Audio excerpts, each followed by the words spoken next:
महा-टी-ई-टी म्हणजेच महाराष्ट्र शिक्षक पात्रता परीक्षा तयारी करणाऱ्या सर्व भावी शिक्षकांचं आजच्या या 7व्या व्हिडिओमध्ये स्वागत आहे. आजच्या व्हिडिओमध्ये आपण अतिशय महत्त्वाचा भाग पाहणार आहोत, ज्याच्यामध्ये जसं की तुमच्या थंबनेलवर लिहिलेलं दिसतंय, वाक्प्रचार आणि म्हणी याच्याबद्दलचा व्हिडिओ असणार आहे. परंतु वाक्प्रचार आणि म्हणी इतक्या प्रचंड प्रमाणामध्ये परीक्षेमध्ये विचारले गेलेले आहेत की केवळ एका व्हिडिओमध्ये हे काम पूर्ण होऊ शकणार नव्हतं. म्हणून हा व्हिडिओ वाक्प्रचारासाठी बनवलेला आहे आणि वरती तुम्हाला जे आय बटन दिसतंय तिथं क्लिक जर तुम्ही केलं तर तुम्हाला तिथं म्हणींचा व्हिडिओ सापडणार आहे. म्हणजे इथं तुम्हाला 627 वाक्प्रचार अभ्यासाला मिळणार आहेत आणि त्या वरच्या आय बटनाच्या त्या म्हणींच्या व्हिडिओमध्ये तुम्हाला 635 म्हणींचा अभ्यास करायला मिळणार आहे. अशा प्रकारे आजचा आपण हा व्हिडिओ पाहतोय, कारण प्रत्येक परीक्षेमध्ये आत्तापर्यंत 3, 4, 5 मार्कांसाठी वाक्प्रचार आणि म्हणींचा प्रश्न आलेला आहे. चला तर मग पाहूया कशा प्रकारचे प्रश्न येतात. प्रश्न या प्रकारचे येत आहेत. प्रश्न असा आहे, धूम ठोकणे या वाक्प्रचाराचा योग्य अर्थ कोणता? वाक्यप्रचार असं याचा उल्लेख नसतो, वाक्प्रचार असं याचा उल्लेख असतो. धूम ठोकणे या वाक्प्रचाराचा योग्य अर्थ कोणता? अर्थात जर तुम्ही अभ्यास केला असेल तर तुम्हाला ते सांगता येऊ शकतं. त्याचबरोबर याचं उत्तर आपण पाहण्यापूर्वी थोडीशी माहिती इतर घेणं गरजेचं आहे. आपण टी-ई-टी परीक्षेसाठी 2013 ते 2021 झालेल्या सर्व परीक्षांमधील टी-ई-टी परीक्षेत आलेले प्रश्न कोणते कोणते आले होते त्या भागावरचे त्याचं उत्तराचं स्पष्टीकरण, जी उत्तरं बरोबर नाहीत ती उत्तरं त्यांचे काय अर्थ होतात, ती उत्तरं येण्यासाठी प्रश्न काय असावेत, त्याचबरोबर अशा प्रकारचा प्रश्न सोडवण्यासाठी तुम्ही कोणता अभ्यास पूर्ण करणं गरजेचं आहे, वाचनाचे मुद्दे या ठिकाणी तुम्हाला सांगितले जातील. त्याचबरोबर व्हॉट्सॲपच्या ग्रुपची एक लिंक डिस्क्रिप्शन बॉक्समध्ये खाली लिहिलेली आहे, तिथं तुम्ही जाऊन व्हॉट्सॲप ग्रुपला जॉईन होऊ शकता, कारण यातले काही फोटोज, काही एक्स्ट्रा माहिती त्या व्हॉट्सॲप ग्रुपवरती मी पाठवतो आहे. आणि ज्या विद्यार्थ्यांना किंवा भावी शिक्षकांना महा-टी-ई-टीचे आणखी व्हिडिओज पाहायचे आहेत, प्लेलिस्ट पाहायची आहे, त्यांच्यासाठीची लिंकसुद्धा याच व्हिडिओच्या डिस्क्रिप्शन बॉक्समध्ये आहे. त्याबरोबरच आत्तापर्यंतचे झालेले सर्व व्हिडिओज त्यांच्या लिंक एकानंतर एक डिस्क्रिप्शन बॉक्समध्ये दिलेले आहेत. सगळ्यांनी त्या पाहून घ्यायच्या. सर्व व्हिडिओज जर पाहिलेत, लिहून काढली माहिती, तर टी-ई-टीची मुद्देसूद तयारी होऊ शकते. व्हिडिओला लाईक करणं, कमेंट करणं, हा व्हिडिओ इतर मित्रांना शेअर करणं, चॅनलला सबस्क्राईब करणं, एका मिनिटात हे कामं सगळी होतात, फार वेळ लागत नाही. सांगायचंही माझं काम आहे म्हणून मी ते सांगतो. बघूयात आपण. धूम ठोकणे हा प्रश्न आला होता महा-टी-ई-टी पेपर क्रमांक 1 मध्ये 2021ला आणि पर्याय दिले होते, वेगाने धावणे, खूप मार देणे, कपडे धुणे आणि धो वाहने. अर्थात धूम ठोकणे म्हणजे पळून जाणे असा याचा अर्थ असतो खरं तर. म्हणजे एखाद्या ठिकाणी आपल्यावर जर काही संकट येणार असलं तर आपण तिथून पळून जावं, धूम ठोकावी, म्हणजेच वेगाने धावणे हा पर्याय मात्र या ठिकाणी बरोबर आहे. कारण कणिक तिंबणे किंवा धुनी धुणे याचे अर्थ वेगळे होतात. खूप मारणे म्हणजे कणिक तिंबणे, धुनी धुणे म्हणजे कपडे धुणे किंवा अनावश्यक गोष्टीमध्ये रस दाखवणे असा एक भाग त्याच्यामध्ये असतो. याच प्रकारचे अनेक प्रश्न पुढे येणारच आहेत. पुढीलपैकी योग्य वाक्प्रचार असलेला पर्याय कोणता? हात टेकणे, कान फुटणे, डोळे येणे आणि नाक गळणे. म्हणजे लक्षात घ्या, आपल्या अवयवांबद्दलचे हे वाक्प्रचार आहेत. नाक गळणे हा काय वाक्प्रचार नाही, डोळे येणे हा सुद्धा काय वाक्प्रचार नाही, डोळ्यावर येणे असा एक वाक्प्रचार आहे. मात्र हात टेकणे म्हणजे इलाजच नाही, आता चला माघार घेऊयात म्हणून जे केलं जातं त्याला म्हणतात हात टेकणे. आणि एखाद्याला जर एखादी गोष्ट मुद्दाम ऐकायची नसली तर दुसरा त्याला म्हणतो, तुझे काय कान फुटलेत का, म्हणजे तू काय बाहेर झालाय का वगैरे. म्हणजे हात टेकणे आणि कान फुटणे हे वाक्प्रचार बरोबर आहेत. आणखी एक प्रश्न आलेला त्याच परीक्षांमध्ये, प्रतिबंध करणे या अर्थाचा वाक्प्रचार कोणता? प्रतिबंध करायचा म्हणजे एखाद्या गोष्टीला बंदी करायची आणि म्हणजेच त्याला मज्जाव करायचा असा याचा अर्थ असतो.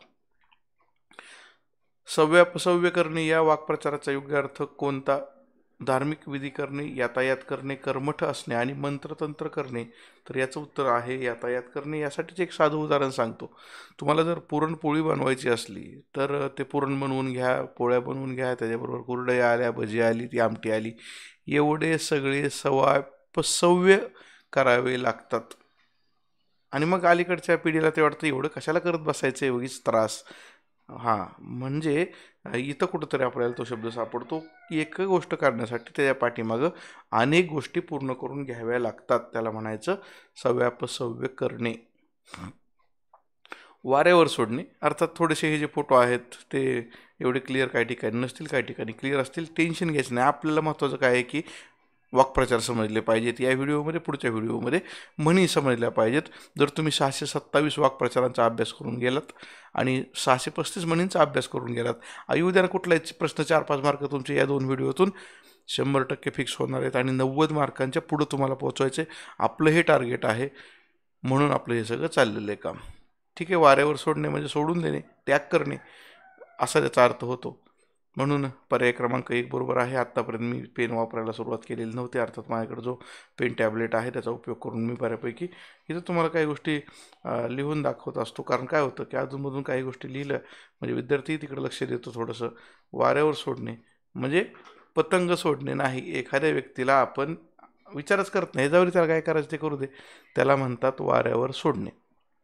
मग फडशा पाडणे म्हणजे काय? माझ्यासमोर एक प्लेट भजी गरम गरम ठेवलेली होती, मी त्यांचा फडशा पाडला. फडशा पाडला म्हणजे संपवून टाकले. किंवा मला व्हिडिओ बनवायचं काम आज सकाळी करायचं होतं, त्यानंतर मला आत्ता पुण्याला ट्रेनिंगला जायचं आहे, म्हणून मी सकाळी सकाळी माझ्या या कामाचा फडशा पाडला, व्हिडिओ तयार करून घेतला. म्हणजे फडशा पाडणे म्हणजे काम संपवणे. मी रेग्युलर जी उदाहरणं असतात ती सगळी वापरतो. बाकी पुस्तकातली उदाहरणं मी सांगत नाही. रेग्युलर आपण जिथं जिथं काही काम करतो तिथलीच ही उदाहरणं असतात. ओवाळून टाकणे म्हणजे तुच्छ समजून फेकून देणे. म्हणजे एखाद्याला एखादी वस्तू पाहिजे, सारखी ती मागते, मग ये धर बाबा ही तुझ्यावर मी ओवाळून टाकली, असंच काही जण म्हणतात. ती वस्तू माझ्यासाठी फार महत्त्वाची नाही, तुझ्यासाठी फार महत्त्वाची, तरी घेऊन टाक बाबा, मला काय डोक्याला ताप देऊ नको, अशी एक काहीतरी बोलण्याची पद्धत असते. त्याला म्हणतात की ओवाळून टाकलेलं आहे. इथं आपण म्हणतोय ओवाळून टाकणे, तुच्छ समजून फेकून देणे. वेगवेगळे अर्थ असतात, त्याप्रमाणे आपण पुढे जातोय. सरकारी आदेशाची पायमल्ली केली जाते आणि त्यामुळे जर सरकारी आदेशाची पायमल्ली केली तर ते मात्र आपल्याला बऱ्यापैकी महागात पडू शकतं. पायमल्ली करणे म्हणजे हेटाळणी करणे. साधं उदाहरण सांगता येईल. शिक्षकांना निवडणूक ड्युटीची ऑर्डर येते, जर या ऑर्डरची तुम्ही पायमल्ली केली तर तहसीलदारचं पुन्हा कारण दाखवा नोटीस येऊ शकतं आणि पुढे अजून काही त्रास होऊ शकतो. म्हणून पायमल्ली करणे म्हणजे हेटाळणी करणे, लक्ष न देणे असा याचा अर्थ आहे. किंवा कोर्टाने एखादा आदेश दिला आणि तो जर नाही पाळला कोणी तर कोर्टाची अवमानना केली म्हणून सुद्धा तिथं पुढं अडचणी निर्माण होऊ शकतात, गुन्हा दाखल होऊ शकतो. याला म्हणतात पायमल्ली. सरकारी आदेशाची पायमल्ली करू नये. मग बाकीच्यांचा काय अर्थ होतो तेही समजून घेणं गरजेचं आहे. ॲट ए टाईम आपण एक प्रश्न पाहताना 4 प्रश्नांची तयारी करतो आहोत. कारण याचं जरी उत्तर पायमल्ली करणे असं असलं तरी सुद्धा हस्तक्षेप करणे म्हणजे काय, तर एखाद्याच्या कामात ढवळाढवळ करणे म्हणजे हस्तक्षेप करणे. विडा उचलणे म्हणजे प्रतिज्ञा करणे. आता या विडा उचलण्याबद्दल खूप पूर्वीपासून लोकांना माहीत आहे की मी एखादी गोष्ट करीनच अशी प्रतिज्ञा लोक करतात, त्याला विडा उचलणे असं म्हणतात. आणि हा शेवटचा भाग आहे काय, राम म्हणणे. एखाद्याने राम म्हणला म्हणजे त्याचा मृत्यू झाला असा त्याचा अर्थ समजून घ्यायचा. शक्यतो लवकर अशी परिस्थिती कोणावरती येऊ नये. वयोमानानुसार सगळ्या बाकीच्या इहलोकीच्या गोष्टी पूर्ण झाल्यानंतर तुम्ही राम म्हटलं तर काही अडचण नाही. सर्वच कलाकारांचा अभिनय अप्रतिम होता आणि तो अभिनय पाहून प्रेक्षकांचे टिंबटिंब झाले. डोळ्यांबद्दलचा हा प्रश्न आहे. डोळे येणे हा काय डोळ्यावर येणे असा आहे, पण डोळे निवणे, निवणे याचा अर्थ डोळ्यातून समाधान होणे, डोळ्यांचं समाधान होणे ज्याला म्हणतात ते म्हणजे डोळे निवणे. कधी समाधान होतं, आपण देखावा पाहायला गेलो आणि देखावा उत्कृष्ट आहे, डोळ्याचं समाधान होतं, त्याला म्हणायचं डोळे तृप्त होतात. म्हणजे कलाकारांचा अभिनय पाहून प्रेक्षकांचे डोळे निवले असं हे वाक्य पूर्ण करता येऊ शकतं. पुढं अनेक आपल्याला प्रश्न पाहिजेत म्हणून मी थोडं फास्ट चाललेलो आहे, कारण मला आत्ता सकाळी 2 व्हिडिओज पूर्ण करून आत्ता 7-7:30 वाजता पुण्याला जायचे, दिवसभर ट्रेनिंग आहे. भूकंपग्रस्त भागात नेमका सापडल्याने सुटकेसाठी कोणती गोष्ट करावी हे न सुचल्याने मी दुर्दैवाच्या कचाट्यात सापडलो. मग अधोरेखित शब्दसमूहासाठी वाक्प्रचार कोणता? सुटकेसाठी कोणतीही गोष्ट करावी हे न सुचणे म्हणजे काय होणे, तर मती कुंठित होणे, गोंधळणे, काही न सुचणे, म्हणून पर्याय क्रमांक 2 सांगितलेले आहे. मती अरे मती म्हणजे बुद्धी, बुद्धी चालायची बंद होते. शेवटचं म्हणजे आता करू काय नेमकं मी? भूकंप झालाय, मी घराच्या खाली अडकून पडलोय, तिथं आतमध्ये मी काय करू शकत नाही. जिवंत तर आहे, बाहेरची खडबड ऐकू येते, पण आतमध्ये मी काय करू शकत नाही. काय करणारच काय? गोंधळणे, काही न सुचणे असं त्याला म्हणतात. त्यानंतर काही प्राण्यांच्या पक्ष्यांच्या नावावरनं वाक्प्रचार तयार आहेत. पोपट होणे म्हणजे त्याला मूर्ख बनवणे, इकडे आड तिकडे विहीर म्हणजे दोन्ही बाजूनी संकट असणे, काय करावं ते न सुचणे, इकडे आड तिकडे विहीर, इकडे गेलं तरी अडचण, तिकडे गेली तरी अडचणच होणार आहे म्हणून. तंद्रीत असणे म्हणजे झोपेत असणे. एखादा माणूस ते स्वतः तंद्रीत असतो, त्याला आपण काय म्हणतोय ते त्याला कळतच नाही. बघा ना, बऱ्याच वेळा तसं घडतं. आपण एखाद्या एका गोष्ट सांगत असतो आणि त्याचं आपलं लक्ष दुसरीकडेच असतं, त्याच्या मनात विचार वेगळे चालू असतात. त्याला म्हणायचं तो तंद्रीमध्ये आहे. तसं तुम्ही तंद्रीमध्ये राहू नका. टीईटीचा अभ्यास करा, 24 तासांपैकी दिवसाचे 18 तास अभ्यास करा. हे व्हिडिओज पहा, पुस्तकं पहा, वेगवेगळ्या यापूर्वीचे पेपर पहा. तुम्हाला यापूर्वी सगळ्या पेपरचे प्रश्न मी या ठिकाणी देण्याचा प्रयत्न येत्या 2 महिन्यामध्ये करतोय. सध्या माझा मराठीचा विषय चाललेला आहे. बालमानसशास्त्राचे मी काही व्हिडिओज टाकलेले आहेत, इंग्रजीचे काही व्हिडिओ नंतर घेणारच आहे.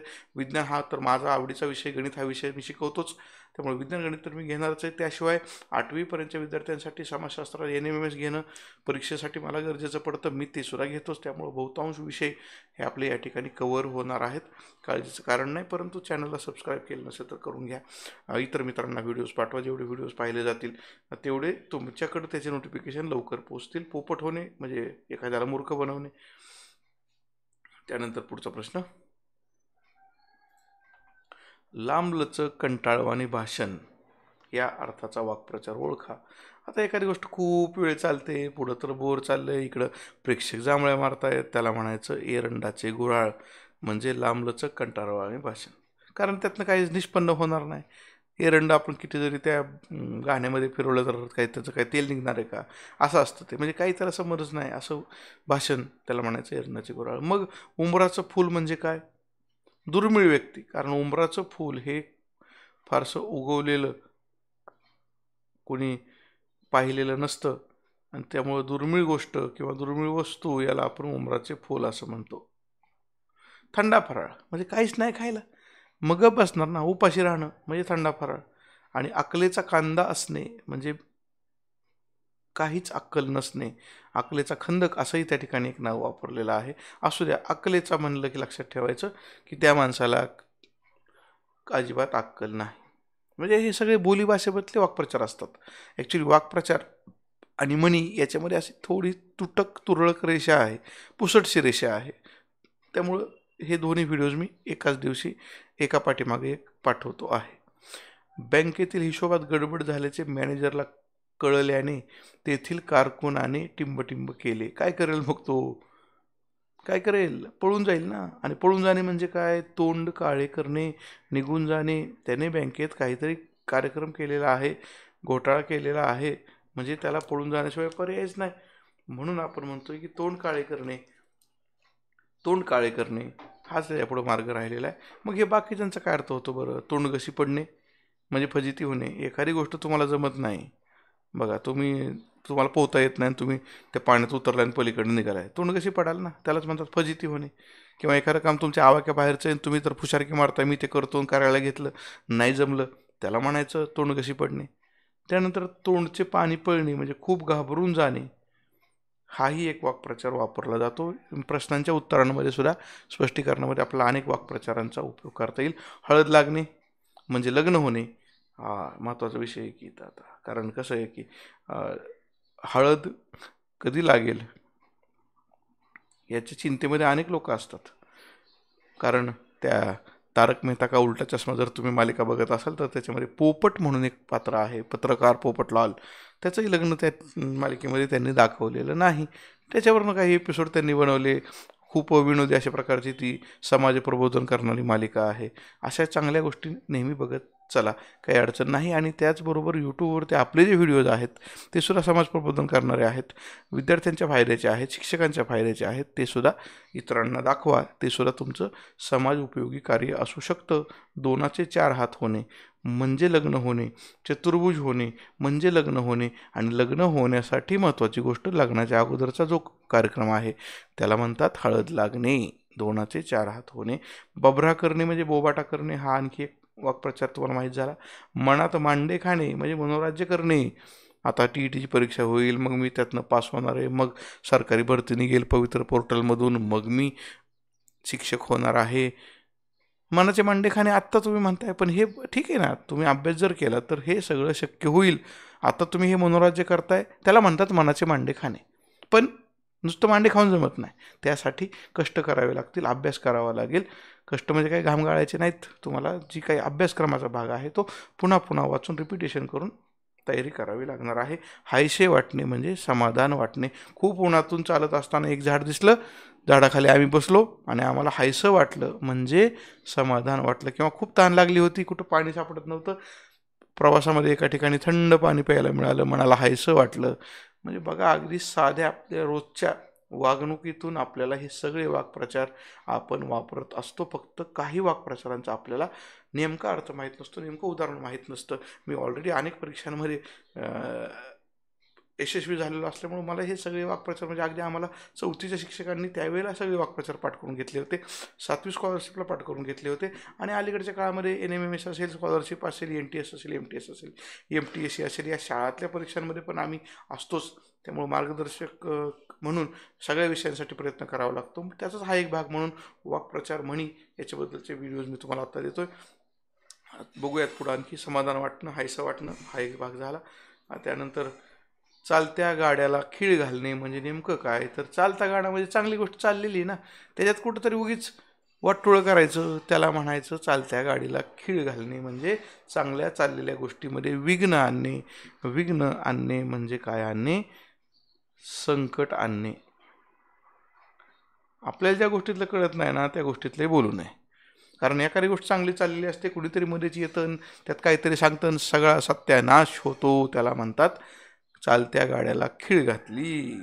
खीळ शब्द माहिती आहे का तुम्हाला? खरं सांगायचं, खीळ खीळ माहिती आहे का? खीळ खरं सांगा. म्हणजे आता आपण थोडंसं बोलूच त्याबद्दल. म्हणजे काही ग्रामीण भाषेतले शब्द अजून संस्कृतीमधून बाहेर जायला सुरुवात झाली, त्यातला हा एक शब्द खीळ. खीळ घालणे म्हणजे नेमकं काय करणं, तर लक्षात घ्या. म्हणजे आता आमच्याकडं पूर्वी 6 बैल होती, बैलगाड्या होत्या, आता एक पण नाही राहिली, तो भाग वेगळा. काळाच्या ओघात सगळ्या गोष्टी बदलल्या. तर त्या बैलगाड्यांना बैलाला पुढच्या त्या जुंपण्यासाठी, त्याच्या पाठी मानेवर जू देण्यासाठी ते अशी एक पट्टी लावली जायची. आणि पट्टी वरच्या बाजूला परत राहावी म्हणून एक लांबलचक लाकडाचा भाग, विशिष्ट आकार दिलेला, तिथं वरनं बसवला जायचा त्या पट्ट्याला. त्याला म्हणायचं खीळ. आणि खीळ म्हणजे अशी लांबलचक चांगलं मजबूत लाकडाची ती दांडी असायची, त्याला खीळ म्हणायचे. हा खीळ शब्द होता तिथं. आणि मग ती खीळ जर आपण चाकात घातली तर गाडी पुढे जाईल का? नाही जाऊ शकत ना. म्हणून त्यांनी सांगितले की चालत्या गाड्याला खीळ घालणे म्हणजे चांगल्या गोष्टीमध्ये विघ्न आणणे. मी काही वेळेला माझ्या या स्क्रीनकडे पाहत असतो, ज्याच्यावरती मला PPT दिसते. काही वेळेला मी या स्क्रीनवर पाहतो, जिथं मला माझा कॅमेरा मी समोर लावलेला आहे असा. त्यामुळे काहींना वाटतं सर इकडे कुठं पाहतायत, इकडे मी पाहतो म्हणजे माझ्या त्या या स्क्रीनकडे पाहतो. माझ्याकडे जी सिस्टीम समोर मांडलेली आहे, त्या स्क्रीन सिस्टीममध्ये मला सगळीकडे बघावं लागतं. इकडं माईक असतात, तिकडं माईक असतात, समोर कॅमेरा असतात, इकडं लिहिण्याचा पेन असतो, तो खाली लिहायचं हे असं टॅबलेट हे दाखवणं गरजेचं आहे. अशा प्रकारचं हे टॅबलेट, त्याच्यावरती आपल्याला लिहावं लागतं, तो हे असतो. आणि इकडं कीबोर्ड आणि माऊस तर वापरावाच लागतो. एवढं सगळं केल्यावर तुम्हाला हा व्हिडिओ येणार आहे. आता मात्र आपण इथं जे आलेले प्रश्न होते ते पूर्ण केलेले आहेत. इथून पुढं ऐकून घ्या. आता मी स्क्रीनवर तुमच्यासमोर पुन्हा मी स्वतः कट करून तुमच्यासमोर काही वाक्प्रचार दाखवणार आहे. आता एक लक्षात घ्या, एका पानावर साधारणपणे नाही म्हटलं तरी 20-25 वाक्प्रचार आहेत. आणि अशी किती पानं भरलीत? 16-17 तरी पानं 100% भरलेली आहेत. आणि अशा प्रकारे भरलेल्या पानांमधून तुम्हाला हे सगळे वाक्प्रचार व्हिडिओला पॉज करून लिहून घ्यायचे आहेत.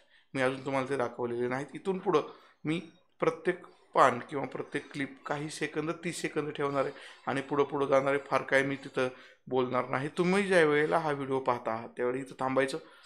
आता बघा, या क्लिपला तुम्ही थांबायचं, पॉज करायचा, व्हिडिओ दिसणारे सगळे वाक्प्रचार लिहून काढायचे.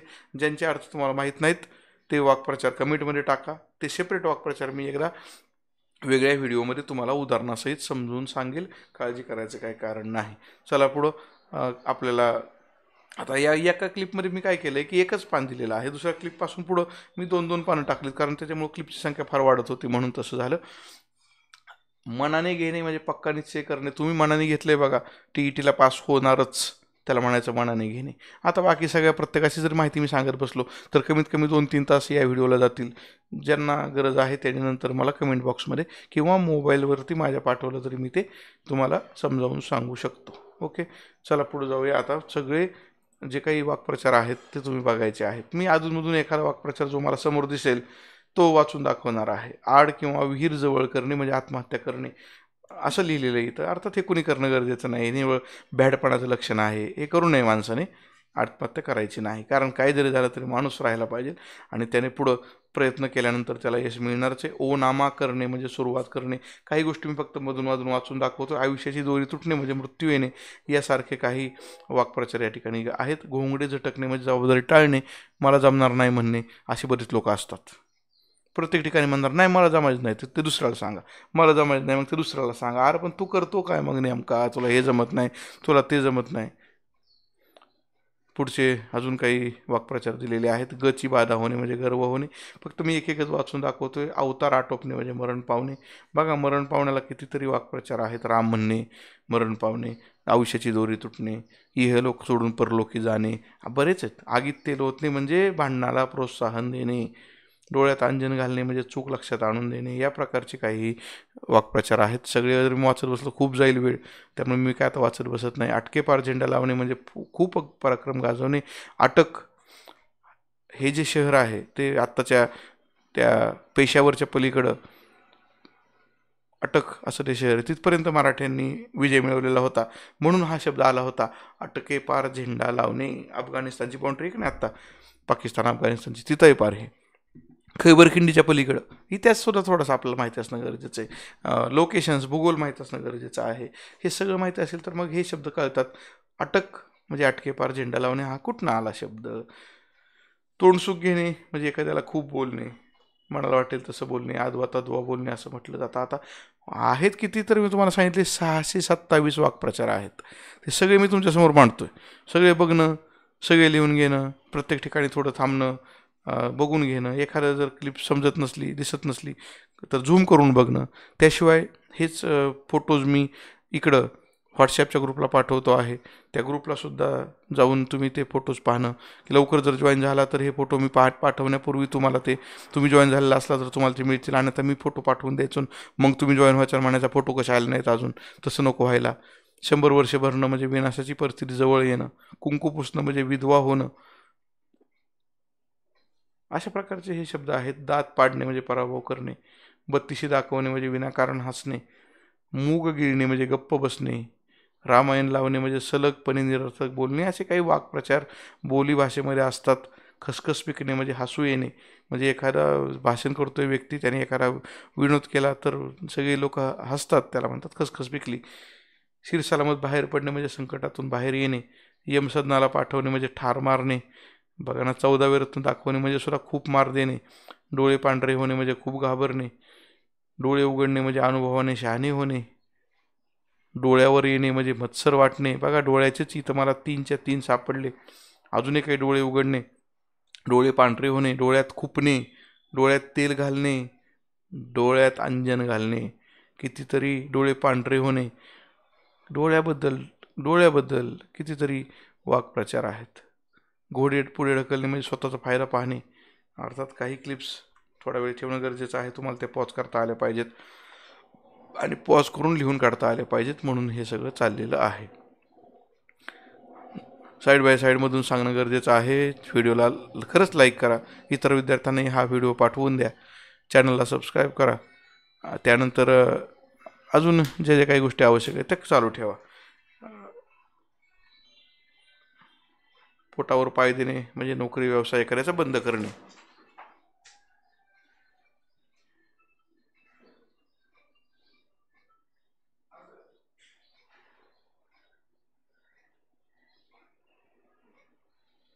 बरं, मग काय पर्याय? बरं सांग.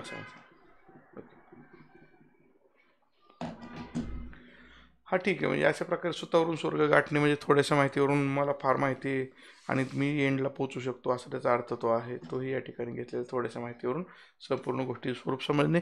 अनेक म्हणजे आपल्या अवयवांबद्दल सुद्धा डोळ्याला डोळा भिडवणे म्हणजे न घाबरता प्रतिस्पर्ध्याकडे रोखून पाहणे, असे हे सगळे वाक्प्रचार आहेत. प्रत्येक वाक्प्रचार मी काय वाचून दाखवत बसणार नाही. पाचावर धारण बसणे म्हणजे खूप घाबरणे. शोभा होणे म्हणजे नाचक्की होणे. बघा, एक एक शब्द फार महत्त्वाचा आहे, वाक्प्रचार फार महत्त्वाचा आहे. यापैकी 2-3 वाक्प्रचार येणाऱ्या TET परीक्षेमध्ये येणार आहेत. याच पद्धतीनं म्हणींचा व्हिडिओ सुद्धा तयार झालेला आहे, तो सुद्धा तो अपलोड होईल. बस या ठिकाणी हा आपला वाक्प्रचाराचा जो भाग होता तो संपला. या पुढचा जो भाग असणार आहे तो म्हणींचा असणार आहे, व्हिडिओ नंबर 8. आणि म्हणून मी ती क्लिप एकदम शेवटी घेतली. इथून पुढं ते व्हिडिओज म्हणजे म्हणींचे व्हिडिओज येणार आहेत. आजचा व्हिडिओ तुम्हाला नेमका कसा वाटला वाक्प्रचारांचा ते थोडंसं कमेंट बॉक्समध्ये लिहा.